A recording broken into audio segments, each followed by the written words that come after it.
North of the Amazon lies another jungle, still unknown and unspoilt. The rainforests of Guyana. A team of explorers, scientists, and filmmakers is in the heart of this threatened jungle. Their aim, to survey the animals in this great wilderness. In Guyana, this is pristine. It's untouched, unchanged. Whoa. Our job is to prove that these forests are worth more alive than they could be razed to the ground. The expedition is moving its second phase, and the team must push harder to discover more of the extraordinary creatures hidden within this rainforest. There are probably hundreds, if not thousands, of species here that haven't been seen by anybody, and we will find them first. But it's proving tough. For 48 hours, Steve Backshall has been battered by one of the world's most powerful waterfalls, and the worst the elements can throw at him. This storm is getting closer and closer. It's right overhead, and I'm just a bit scared. Actually, I'm going to get struck. I'm pretty much the only feature in the landscape at the moment. If there's a lightning strike down here, then I'm going to get hit. Travel inland, and you find nothing but jungle.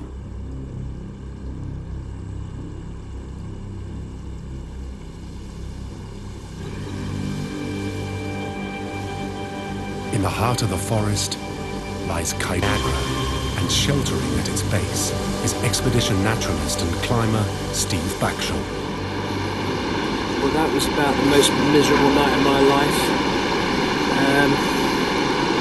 I was doing fine until the storm hit, and then all of a sudden I was woken up by this enormous weight on my head, and it was just all the water gathering in my shelter. And from then on in, it was just a struggle to keep the thing up. 2 nights without sleep, and I am absolutely ruined. It's been worth it. He's the first naturalist ever to explore this unique habitat that's constantly drenched in spray. Look at this! He's discovered a bizarre world, crawling with frogs, where freshwater crabs scuttle through a valley full of orchids. This is one of the most dramatic places that I've ever been. And just to be completely enveloped in this mist, it just feels like you're part of the waterfall. It's one of the most exciting, fantastic places I've ever been in my life. But it's no place for humans. For 2 nights, Steve's had no sleep and little food. To get out, he must haul himself up 240 meters of rope. I'm standing on a rope which is about as wide as my little finger, which is why I'm moving up here at a snail's pace. God, this is a long way. The rest of the team are in the jungle base camp, and there are monkeys close by. Gordon, we've got brown capuchins above the ladies' loo. Gordon Buchanan is an expert on South America's rainforest animals. You asleep? Yeah, I was having a nap. I was up at 3 this morning. Right, what do I need? Clothes. What are you dreaming about? I was dreaming about monkeys, funnily enough. Premonition. Right. His job is to record these animals on camera. So far, he's been tracking creatures through dense forest. But now wildlife is coming right into camp. One's right there sitting. I hope that's rain that's falling down, and not you. 2 of the scientists, George and Raquel, spotted the monkeys near their jungle laboratory. Still here. There. There's one up there. They're brown capuchins.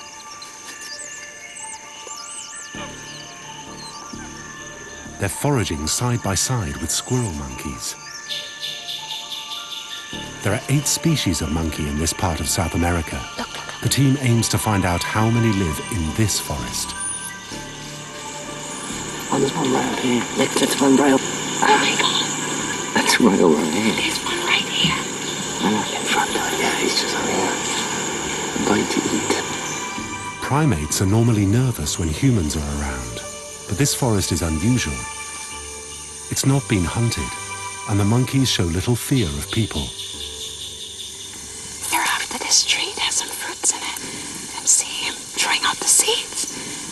Monkeys are important. See dispersal agents in the forest. Just being so close to camp, I'm astounded that there's any activity here from any animal, let alone a primate.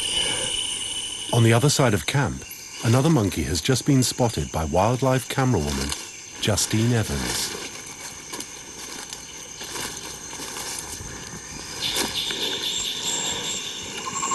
Yeah, I can see some movement.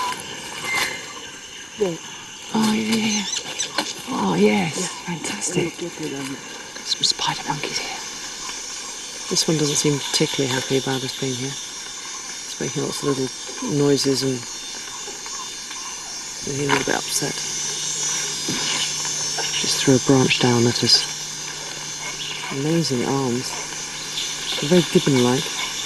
This is really an amazing place. I didn't expect to wander out of camp and see so much. I mean, especially from down in the understory, you normally just don't see anything. It's so hard. Yeah, it's really great. Good sign.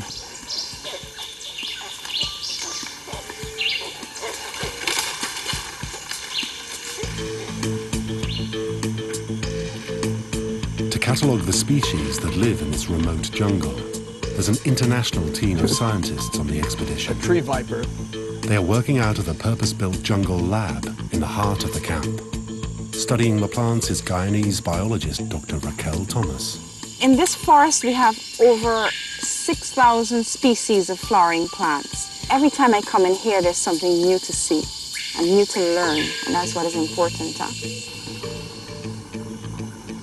In charge of the river survey is fish expert Dr. Phil Willink. These are places that we need to come to now and work in before they change, before people move in and the ecosystems are impacted. The expedition's results will be shared with the Guyanese government. It's a very poor country, trying to decide whether it can keep its forests intact or if they have to be logged for much-needed cash. Huh. Which one is that? That's a wolf spider. Ooh, that's a big one. Huh? There's probably species here That aren't described. that haven't been described yet. Working with the team is Dr. Russ Mittermeier. Exactly. He's the president Yeah. of Conservation International, He has a fang. which is campaigning to keep these forests. In Guyana, you still have virtually all of the forest intact. And it has the greatest remaining rainforest wilderness area on Earth. And if we have rainforest wilderness 50 or 100 years from now, it's going to be in this region. So it's a fabulous area. It's unlike any place else on Earth. And it really is the hope of rainforest wilderness for this planet.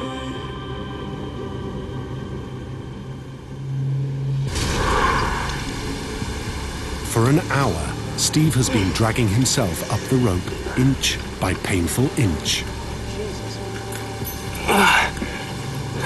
Oh, shoot.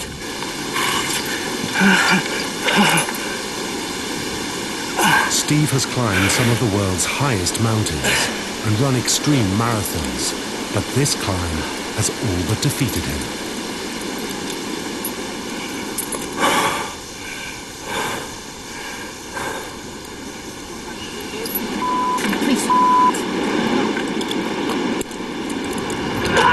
Absolutely hell on earth down there. It's so cold and wet.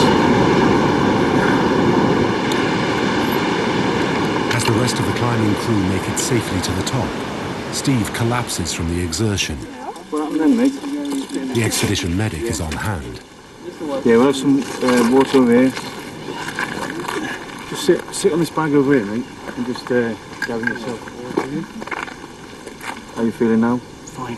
Yeah, you just got to rest, mate. You've just done a big exertion after the couple of days down there as well. So you really have got to chill. Yeah, thanks, Don't be mate. walking around and don't be grabbing no ropes up here. Okay, Just alright, let them cool. do the weight. Steve can now return to what should be the safety of base camp. But some creatures are getting too close for comfort. This little thing could kill you? Yes. Oh, they bite, man, those ants. They may be little, but they bite hard, you know. We've invaded their space, not the other way round. So they're just reclaiming it now. Ow! Insect expert Dr. George McGavin has been stung by a scorpion. Cardinal rule. Do not stick your hand in a bucket that you haven't checked. So, right on the finger. Imagine you've heated up a pin to about 120 degrees C and you just stab it right through your finger, right? I imagine what that would feel like is what this is. George's sting is painful, but not life-threatening. Really funny feeling. Steve is back in camp, and the whole team gathers for the usual: piranhas and rice. He's famished. The day's work is not done. After dinner, George has an unpalatable task for everyone. He's organised a scorpion clear-out. They split up and scour the camp. George told me that he'd seen one in the bathroom. It's not a bathroom, no, it's just a huge hole. I think I've got a bit of a bomb deal here. Each team is armed with an ultraviolet torch. Found 2 tiny scorpions. Don't believe it. Under ultraviolet light, scorpions are easily spotted. God, it's amazing how they glow, isn't it? Just a little itty-bitty one. Good start. Look at that. Woohoo. Oh, it is. Got it. George and Raquel have the biggest catch of the evening. So there it is. There's a little beauty. And actually that would have handed you quite a painful sting. If I was to ease off the pressure on these forceps, it would leap forward, grab my finger, sting me in the thumb, and that would be very unpleasant. The fatter the tail, the worse the sting. Yeah, I remember that. Yeah. I haven't seen any really big ones yet. This is not big? That's not big, no. It's Looks much big bigger to than me. that. Scorpions love to crawl into small dark places, so it's a good idea every night to just turn your sleeping bag inside out.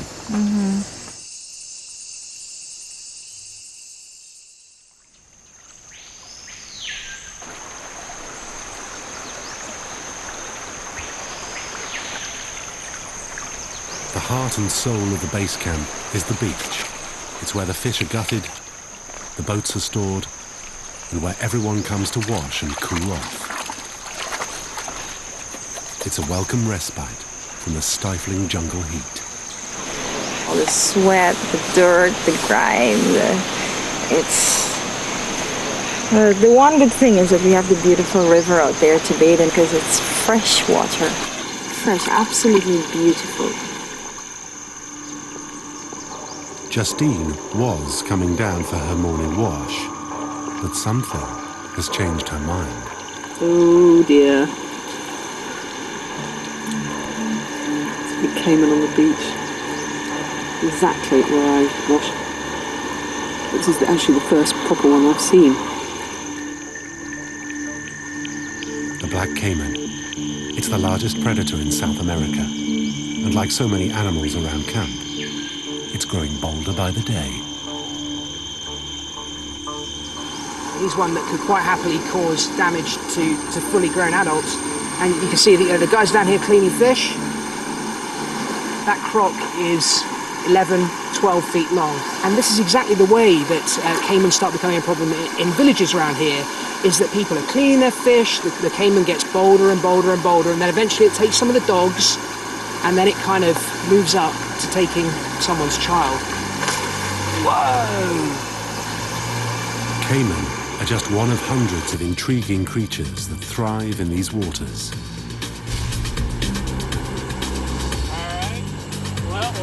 Steve joins Dr. Phil Willink on his survey of fish. We better get something good out of this! It's a freshwater anchovy. Wow, I can't believe I'm risking my life for anchovies! They'll be the first scientists to search beneath the surface in this region. We know very few people have been up here. Who knows what's living in these areas? There's probably a lot of new species hiding in these rocks and these rapids. The combination of nobody ever being here before and a difficult habitat to collect in is where you're going to find a lot of new species. Back on the river, Steve and Phil's fish survey is off to a bad start. Their net is caught. Well, we've either got the biggest fish in the world or it's attached to a log. I'm guessing the log. Is it coming up at all? No, not at all. Shall I have a swim? Go down and untangle it? What I don't want is for you to go down there and get tangled in it.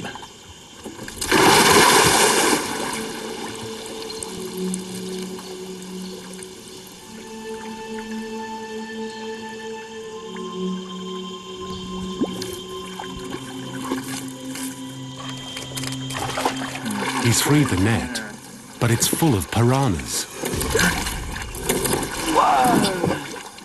Black piranhas are notoriously aggressive. Great, they're both chewing holes in my other net now. Watch your knees. It's very close to taking a chunk out of your leg there. Ooh, look at that. God, look at that! Do you know what? You can actually see the scratches it's made in the metal with its teeth. That is insane! I can't believe I was swimming in here! Don't mess around with this one. What is making that noise?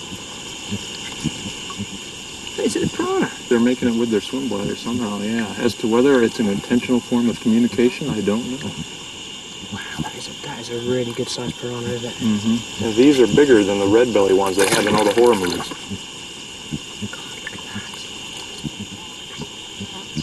That is a set of teeth to be reckoned with. And if they break or get dull, they replace them. Really? Yeah. What good's a piranha with dull teeth?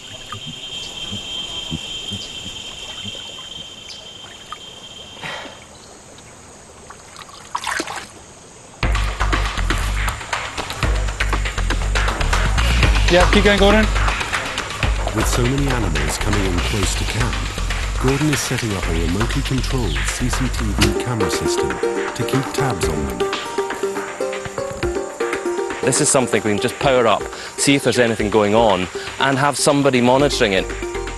Back in the lab, local student DeFreitas Haynes has already started to pick up wildlife on the cameras. No way! I mean, somebody said there's a vulture here. I thought it was just on the tree. How long's he been here? Just 5 minutes ago. Really? Yeah. The reason that vultures have a bald head is because they feed on smelly, rotting carcasses, and if they had feathers in their head, it would just completely matted up with rotting flesh and blood and guts. So they've evolved to have a completely bald head, so it's more manageable. Yeah, vultures never wake up with a bad hair day or a bad feather day. This system is working like a treat.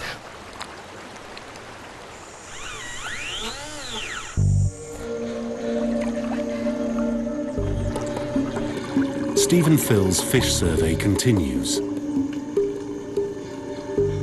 They've already found huge piranhas.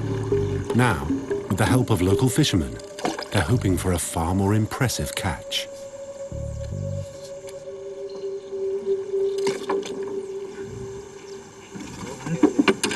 Okay. No. Whoa, this is big fish. Big? Big.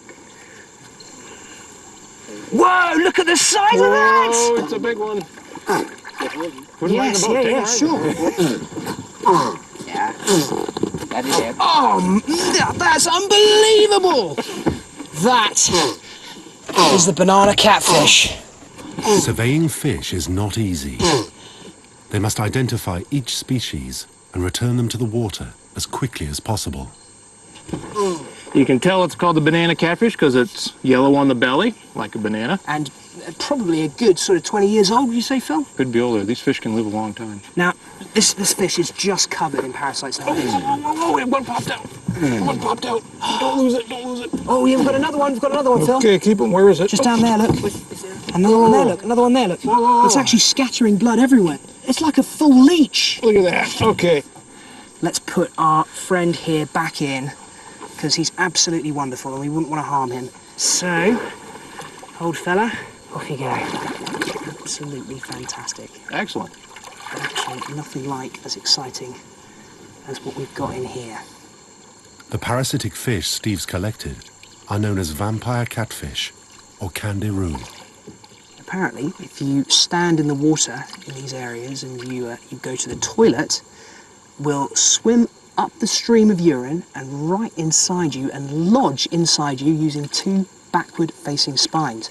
These kangaroo actually swim in, latch into the gills of a large fish and drink the blood. You can see this one here, which dropped out of the gills, is absolutely thick, full of blood. The big lesson, I guess, is if you're in the river, don't go for a wee.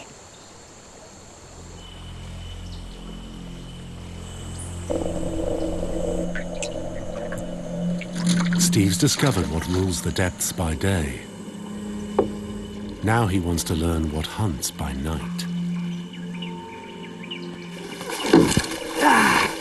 Oh my God! Oh. These are called saber-toothed characins, or saber-toothed tetras. It's the nearest looking thing to an actual monster I've ever seen. It certainly deserves its saber-toothed name. That is incredible. These teeth are so long, they need special sockets in their skull to accommodate them. Otherwise, they would just pierce their brains. Oh, God, okay. This is a top predator. They're extremely fast. They swim around, and they come up below fish and just spear them, and just kill them instantly, just like that. They just spear them, the fish are immobilized, and then they eat them. I've got my fingers disturbingly close to those teeth, actually. I would imagine that those would just go straight through to the bone, wouldn't they? They'd go right through your hand. Oh, no doubt about it. They're very strong. And he's got to go back. I just hope I can put him in without losing my hand. Yeah, careful. Now we're seeing the night shift, the big catfish, the saber-tooths. By day, the piranhas rule the rivers. You're never safe.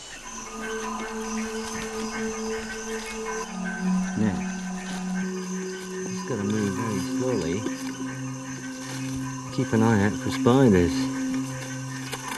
In the dark of the forest, George and a team of local trackers are stalking the world's largest tarantula.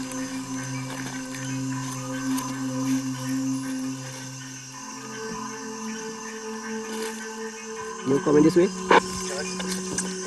Yeah, Bruds, I can see your light. Have you found a new hole? Over? You can see it at the hole. It's there. Okay, I'm on my way. Wait there.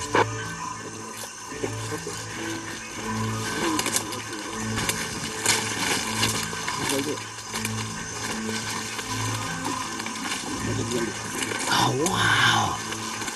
There it is. Oh, my goodness.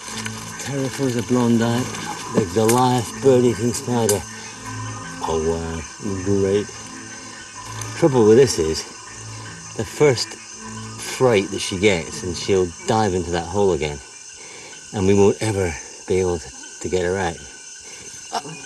That's okay, that's okay. No, it's fine.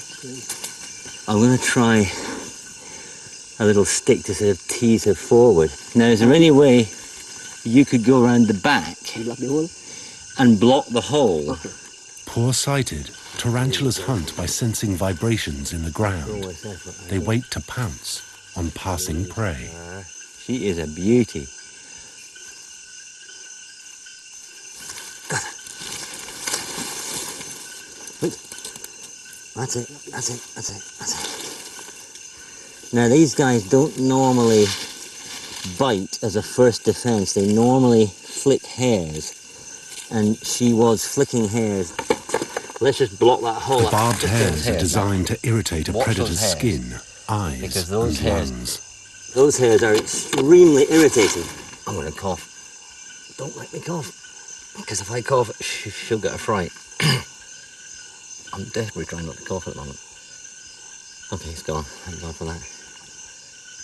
These guys have inch-long fangs, and you really don't want that in your finger. Oh dear. Do not cough. But you see how incredibly beautiful she is. She moves serenely. Well, like oh, she jumped. There we are. I'm going to try and get her back in the box, only because I want to see how heavy she is. After which, we will bring her back to her hole here. I got to get back. It's flicked the hairs, and they were in the clouds, and it's gone on my face, gone up my arm, inside my arms. It's gone up this arm. I've actually inhaled some of them, so I'm coughing, which of course shows what an effective way of putting off enemies it is. You know, you don't need inch-long fangs if you can make somebody twitch and itch all over. Ah!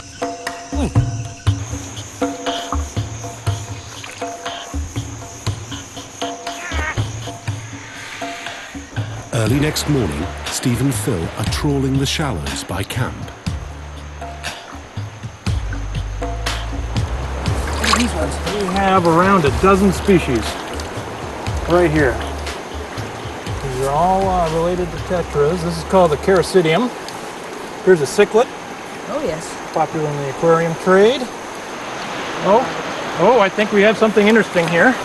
This, I think, is a brand new species. No way! Undescribed. How do you know? Just by looking at it? Well, because I've worked on the Guyana shield before in different countries, and I've seen fish similar to this in the same genus, but this is looking very different. So we'll try to get some more, make some more comparisons, but I think we have a brand new species of science right here. No way! Really? And all that hard work finally paid dividends. Right here, right by camp, Great right stuff. with all the piranhas and everything else. But this was a very small area, what, about 10 feet wide. Yeah. Caught a dozen species. That just exemplifies how high the biodiversity is here. Yeah. Oh, no, I got another one. Two. Great stuff. I've got to get this into the aquarium. Yeah, thank you.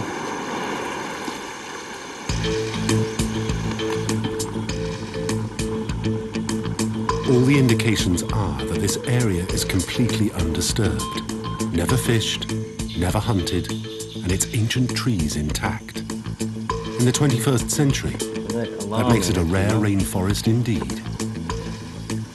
Oh, come on, baby. I want to weigh you, that's all. Now, come on, be nice. Just go in this bag. There you go. Oh. George's giant tarantula has spent the night in the lab, and he's taking its vital statistics before releasing it. Just feeling her in my hand, she feels about the weight of a small spiny rat. Now, that's 85 grams. That's a good size. This is an amazing place. All the animals here are just huge. I mean, it is a land of giants, this. You've got giant plants, giant otters, giant spiders, giant this, giant that. You know, and this being the world's biggest spider species, for me, is an enormous thrill. An absolutely enormous thrill.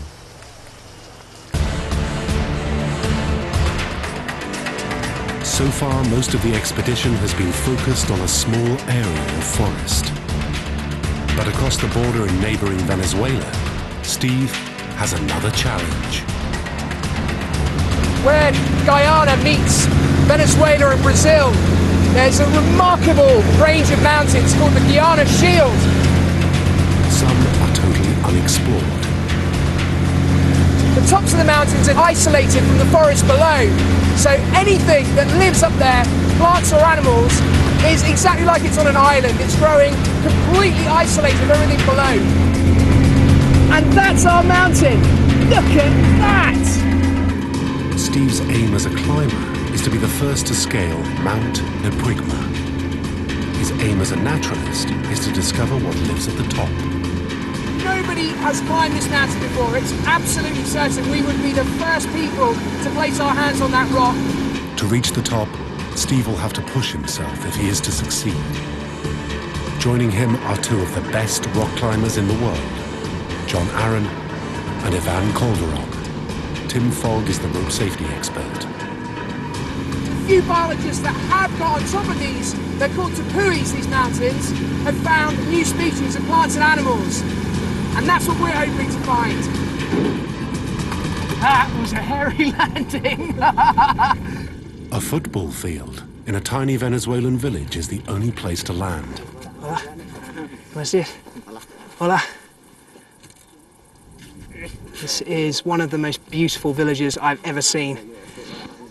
This mountain up here is Acapan. It looks just like a fortress, like a child would draw a fortress.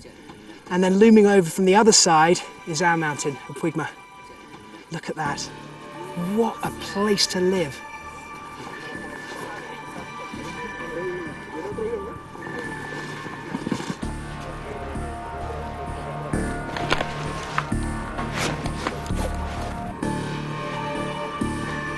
There's a 20-mile trek before they can even think about climbing. Their destination, Mount Puigma. Villagers call it the castle. What is it, man? In camp, there's a commotion. Yet another animal has been spotted. You see the thing moving there? In between the hole there? Look, yeah. It's helped itself to food from the kitchen before disappearing into the trees.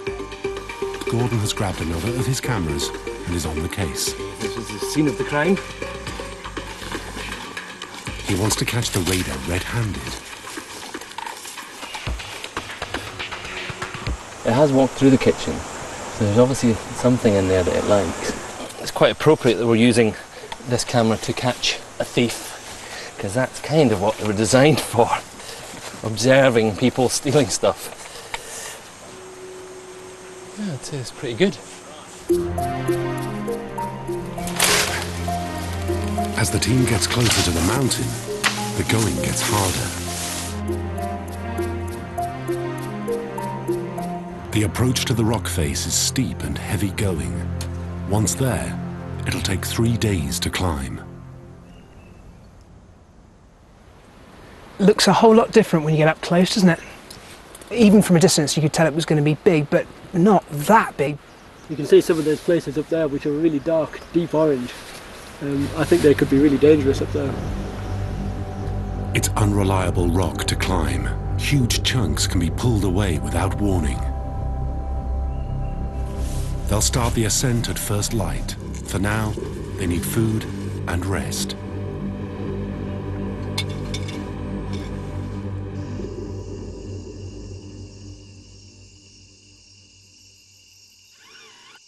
In camp, the mystery thief is back. Oh, yeah, there it is, there it is. Look at that, weird. Opossums. They've been helping themselves to the kitchen supplies. We've got 2 opossums just here behind the kitchen. Goodness me, they're freaky animals, but... Oh, wow. Sweet, isn't it? They're marsupials. Like kangaroos, they carry their young in a pouch.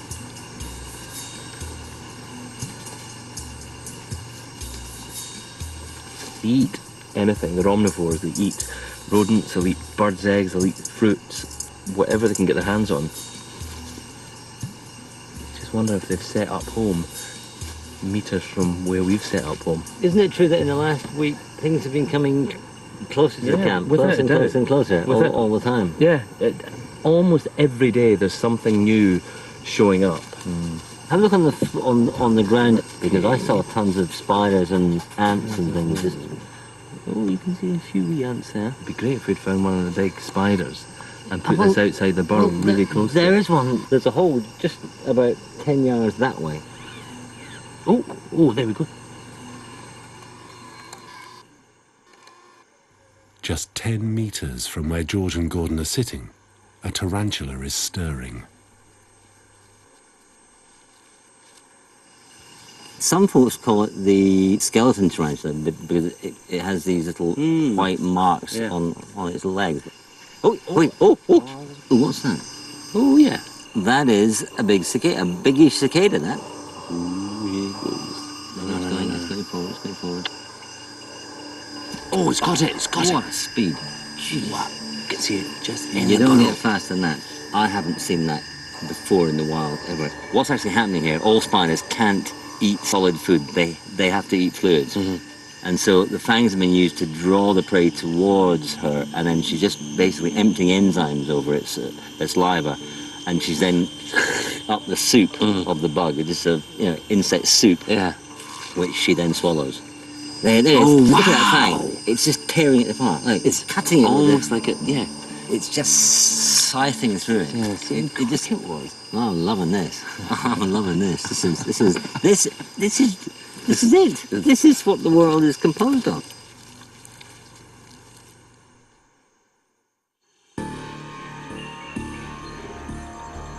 Mount Apwigma. First light. A last meal on solid earth before the trial ahead.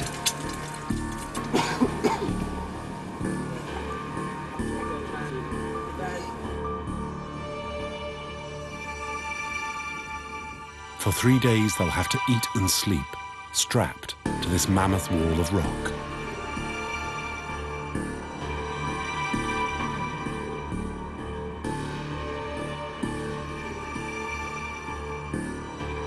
Isolated from the world far below, they've no idea what wildlife they'll find at the top. We really don't know where we're going. Up, I think is the watchword.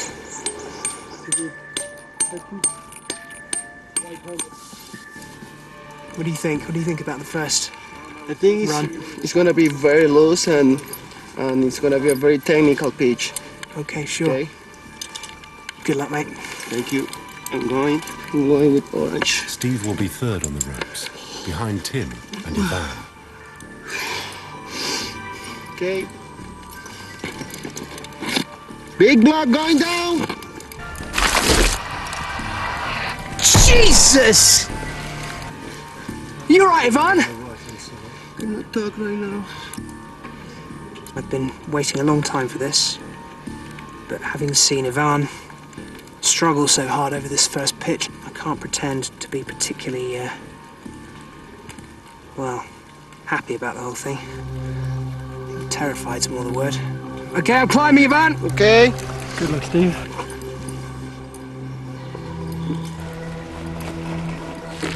Heads. Every single thing that you hold on to could ping away at any second.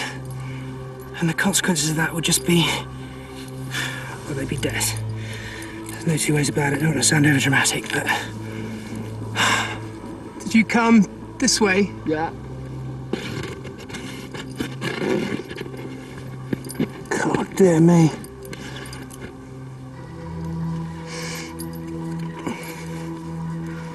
Very glad I wasn't leading that move.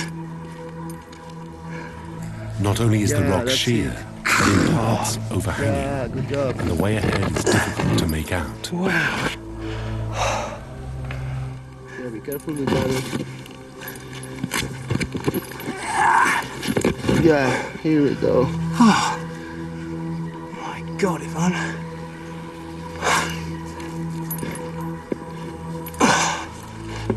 Kind of hard for the feet in that. Yeah, that's it. Yeah. Little bit left. Yeah, right on. Right on. Yeah, well done. Very nice, man. Good job. Good job. That was hard. The tamarins are the final addition to the intensive survey around base camp. This phase of the expedition is now over. I've seen new fish. I've seen a jaguar. I've seen giant otters. I've seen bird-eating spiders. Every fourth or fifth insect I see may turn out to be a new species. The scientists' work is far from over. Everything they've collected needs to be catalogued, and if it's an animal new to science, it must be named. Gordon and George are now setting off on a major new mission, a grueling 2-week river journey into an isolated part of the jungle. Hey, Gordon. Are you sure we have enough stuff? The Rewa that we're going to, it is truly the middle of nowhere. It's probably as remote as you can get anywhere on the planet, really. Bye, Justin. Good luck, mate. Have fun. Yeah, we'll get it. Time. Yeah. Good luck.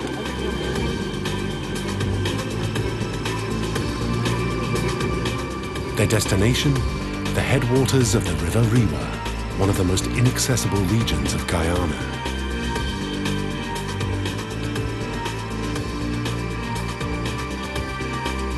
The few fishermen that have visited reported wild animals showing little fear of man.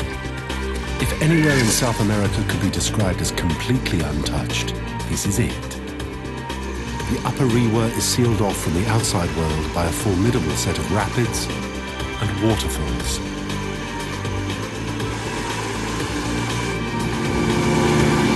With 2 weeks' supplies packed on board, they're traveling light and living rough.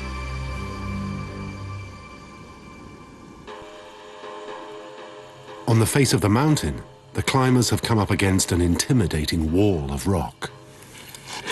This next session is impossibly hard. Well, it looks it to me anyway. John's one of the best climbers in the world, and so he's already heading up it. Lovely. This is fantastic climbing. It's really quite amazing that it's possible to climb up here. There's just enough little holds. You can't see any of them until you're within a metre of them. So it's quite intimidating to launch up it. Just seeing a blank wall ahead.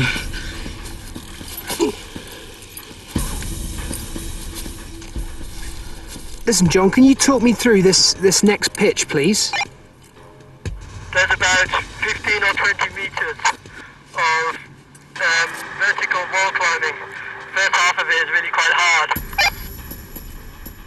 Okay, John Wood, to me that sounds like it's outside my ability and possibly dangerous for me to be trying. Probably wise, because the chances of pulling off some loose blocks onto the others are really quite high. Steve's a skilled climber, but this rock face is beyond even his limit. He must heave himself up the ropes, free hanging in space. He's 6 hours into the climb, and not even a quarter of the way up.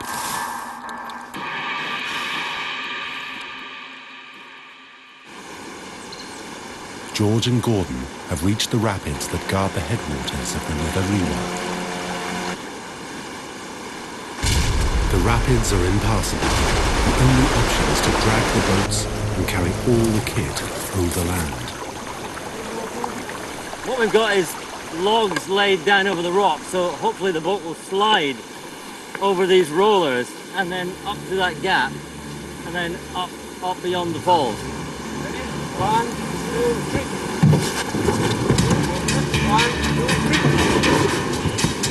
1, 2, 3. It's the hottest part of the day. The temperature is 40 degrees, humidity 100%.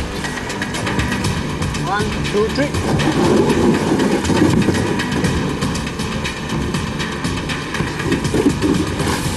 Right, it's 1 down, 2 to go.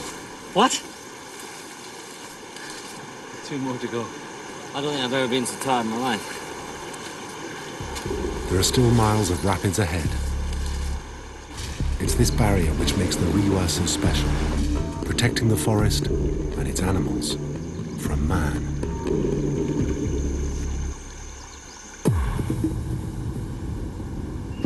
Clinging to a cliff face, Steve's running out of light, and the weather is on the turn.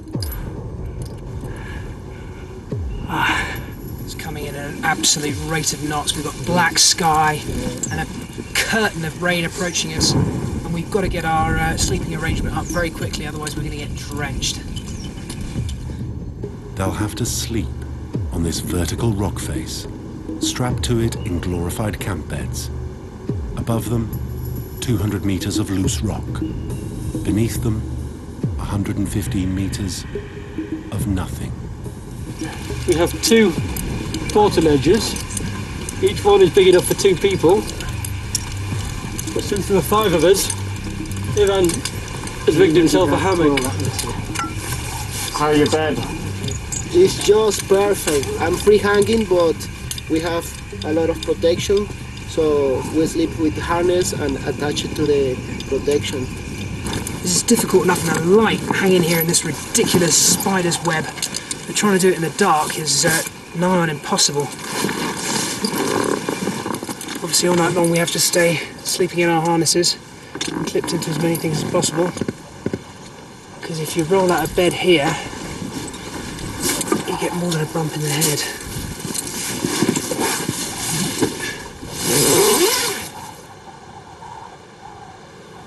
For the first time, I guess I'm starting to think whether I really am capable of this, whether it really is something I should be trying to do. It's no wonder no one's ever climbed this mountain before. I mean, it's overhanging or vertical, nasty loose rock, vegetation. I mean, this is very, very far from a nice day's climbing in the Lake District. Something very serious could happen up there. I'm not so sure I'm going to sleep so well tonight. In the third and final phase of this expedition, Justine is on the search for giant anteaters. He's coming straight towards me. Gordon and George struggle on up the river and are rewarded with a wealth of rare sights.